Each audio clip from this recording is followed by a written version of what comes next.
के बयान को खास करके महिलाओं के प्रति उन्होंने ये बयान दिया है जो बहुत ही बेकार है।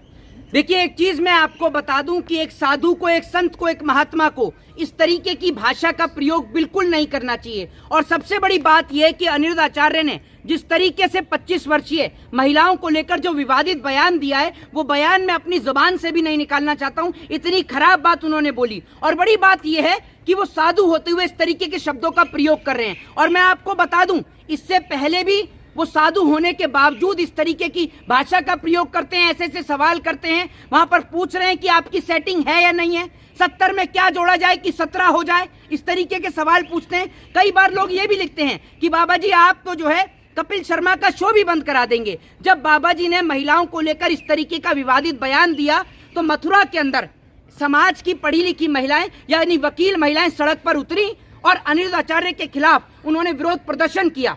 जिसके बाद बाबा जी ने कहा कि मेरे बयान को आधा अधूरा दिखाया जा रहा है। मैंने ये बात सबके लिए नहीं कही। अगर आपने सबके लिए नहीं कही, किसी एक के लिए भी कही तो क्यों कही?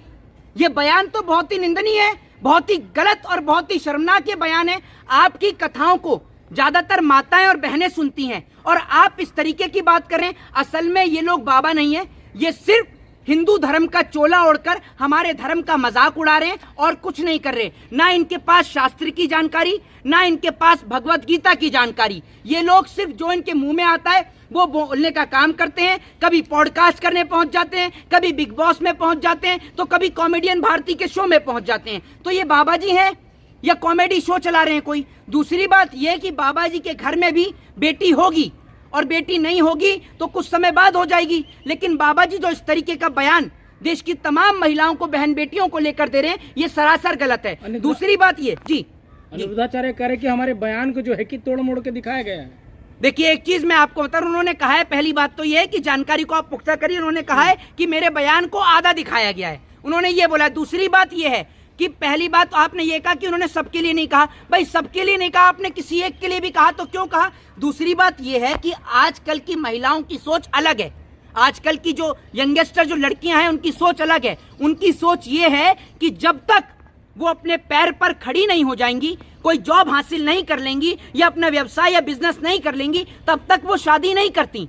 क्योंकि आजकल जिस तरीके से समाज में डिवोर्स देखने को मिल रहा है, उसके बाद जिस तरीके से अगर माता पिता का निधन हो जाए तो उस बेटी का ध्यान कौन रखेगा?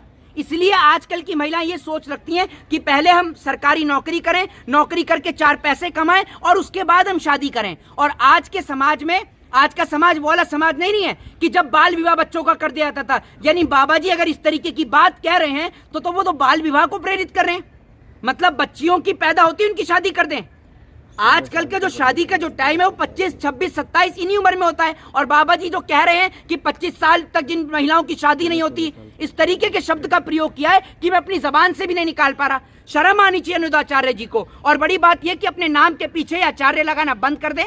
और दूसरी बात यह कि आप जैसे लोग ना तो हिंदू धर्म के बारे में जानते, आप महिलाओं के ऊपर इतनी विवादित टिप्पणी कर रहे हो। आप जिस महिलाओं के ऊपर टिप्पणी कर रहे हो ना, एक बार रामायण उठाकर देख लो। रामायण महिला के पीछे हुई, महाभारत महिला के पीछे हुई, और आप एक बार फिर आप स्त्री के साथ इतने गंदे और भद्दे शब्दों का प्रयोग कर रहे हो। आज हमारे देश की बेटियां सेना से लेकर वैज्ञानिक के क्षेत्र में, हमारे देश की बेटियां आज डॉक्टरी के क्षेत्र में भारत देश का और भारत देश के तिरंगे का नाम रोशन कर रही हैं। राजनीति के क्षेत्र में देख लो, आप उद्योग के क्षेत्र में देख लो, बिजनेस इंडस्ट्री में देख लो, हमारे देश की बेटियां लगातार नाम रोशन कर रही हैं। और आप जैसे लोग जिन्हें धर्म की जानकारी नहीं है, धर्म की नॉलेज नहीं है, आप इस तरीके का विवादित बयान देश की बहन और बेटियों के लिए दे रहे हो। और एक बात आप मुझे बताइए, देश और समाज की बहुत सारी ऐसी महिलाएं हैं जिन्होंने शादी नहीं करी, उन्हें विवाह अच्छा ही नहीं लगता, और आप उनके लिए इस तरीके के शब्दों का प्रयोग कर रहे हो। आपको शर्म आनी चाहिए बाबा जी। जी, कुछ दिन पहले अखिलेश यादव के साथ भी विवाद हुआ था। जी नहीं, मैं आपको बताता हूँ, अखिलेश यादव के साथ उनका विवाद हुआ और हर चीज को वो हिंदू मुसलमान से जोड़ देते हैं। अनिरुद्ध आचार्य को लेकर जब अखिलेश यादव ने कहा कि आपको किसी के भी साथ ऐसे शूद्र शब्द का प्रयोग नहीं करना चाहिए, उसके बाद उन्होंने गलत क्या कहा? भाई कोई भी व्यक्ति है, आपका नाम योगेश है, आपका नाम पंकज है, आपका नाम मनीष है, जो भी आपका नाम है, आप उसको उसके नाम के साथ करिए। आप होते कौन है कि आप उसको कास्टिज्म फैक्टर के साथ संबोधित करें कि ब्राह्मण है, कोई शूद्र है, कोई वैश्य क्षत्रिय है? हमारे लिए गर्व और गौरव की बात है, हम भारतीय हैं।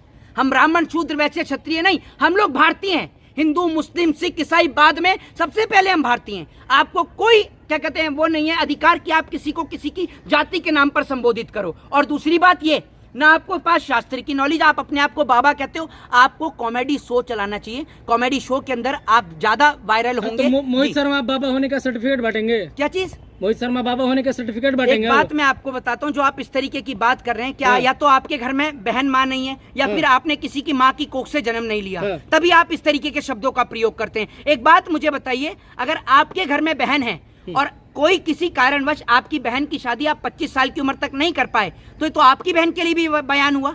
आपको तो शर्म आनी चाहिए जो आप ऐसे बाबाओं की बात करें। अगर आपको बाबा देखने हैं तो प्रेमानंद जी महाराज को देखिए।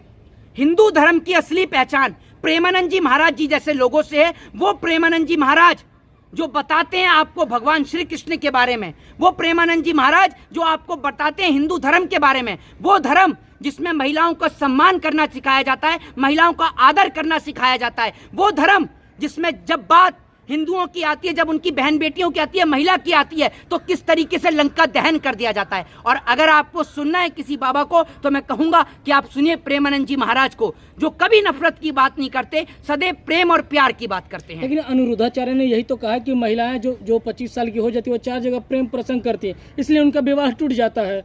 नहीं तो एक बात आप मुझे बताइए, अगर आपके घर में कोई बहन है, तो अगर उसकी उम्र 25 साल और शादी नहीं हुई, तो वो ये काम कर रही है? नहीं, एक बात आप मुझे बताइए, बहुत सारी महिलाएं हैं, मैंने पहले भी बोला और फिर बोलूंगा, बहुत सारी महिलाएं हैं जिन्हों की सोच ये होती है कि हम जब जॉब कर लेंगे, बिजनेस कर लेंगे, या हम डॉक्टर बन जाएंगे, इंजीनियर बन जाएंगे, IAS या IPS बन जाएंगे, उसके बाद हम शादी करेंगे। तो आप किसी को उसकी उम्र के आधार पर जज नहीं कर सकते बाबा जी, ये याद रखिएगा। और दूसरी बात ये, धर्म को पढ़िए, ग्रंथों को पढ़िए, और बाबा का काम होता है धर्म की जो अच्छाइयां हैं वो लोगों तक पहुंचाना। ये इस तरीके का काम और विवादित टिप्पणी जो आपने महिलाओं पे करने का काम किया है, ये सरासर गलत है। और मैं उत्तर प्रदेश की जितनी भी एडवोकेट महिलाएं, उनको दिल से सैल्यूट करूंगा कि आपने एक कदम आगे बढ़कर ऐसे लोगों का विरोध किया। जो लोग हमारे धर्म को बदनाम करें, हिंदू धर्म को बदनाम करें, उनका आपको विरोध करना चाहिए। और ज्यादातर माता और बहनें हैं जो उनकी कथाओं को सुनती हैं, और उन्होंने उनके ऊपर इतनी भद्दी टिप्पणी करी, इतनी ओछी टिप्पणी करी, शर्म आनी चाहिए अनुदाचार्य को। जय हिंद, जय भारत, वंदे मातरम।